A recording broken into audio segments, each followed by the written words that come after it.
আসসালামু আলাইকুম প্রিয় ভিউয়ার্স, আমি আজ এসেছি হোসেনপুর উপজেলা গাঙ্গাটিয়া মানববাবুর জমিদার বাড়িতে। এই জমিদার বাড়ির অনেক প্রাচীনতম একটি ইতিহাস রয়েছে।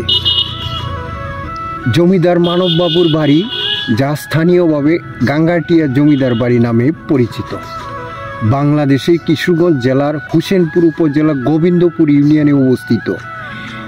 এই ঐতিহাসিক বাড়িটি ব্রিটিশ শাসন আমলে প্রতিষ্ঠিত হয় এবং এর স্থাপত্যে 1800 শতকের গ্রিক স্থাপত্য রীতির প্রভাব দেখা যায়। এই ঐতিহাসিক বাড়িটি ব্রিটিশ শাসন আমলে প্রতিষ্ঠিত হয় এবং এর স্থাপত্যে 1800 শতকে গ্রিক স্থাপত্য রীতির প্রভাব দেখা যায়। ইতিহাস ও স্থাপত্য, গাঙ্গাটিয়া জমিদার বাড়ির প্রতিষ্ঠাতা ছিলেন ভোলানাথ চক্রবর্তী। তাদের পূর্বপুরুষেরা ভারতের কানাইনা কবজি অঞ্চল থেকে এসে প্রায় 600 বছর আগে হোসেনপুরে বসতি স্থাপন করেন।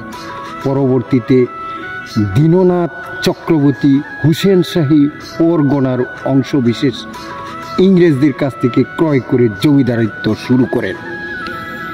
বাড়িটি প্রায় 10 একর জমির উপর প্রতিষ্ঠিত এবং এতে রয়েছে বিরাট একটি অট্টালিকা, দরবার, নহবতখানা, বৈঠকখানা, অতিথি কক্ষ, সঙ্গীত চর্চা কক্ষ, মন্দির ও একটি সুবিশাল পুকুর। এই জমিদার বাড়িটি এখনও ভালোভাবে সংরক্ষিত রয়েছে, যা অন্য অনেক জমিদার বাড়ির তুলনায় ব্যতিক্রম।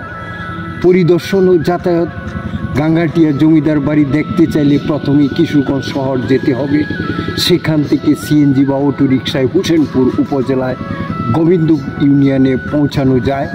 বাড়িটি সাধারণত শুক্রবার দর্শনার্থীর জন্য উন্মুক্ত থাকে। ধন্যবাদ সবাইকে।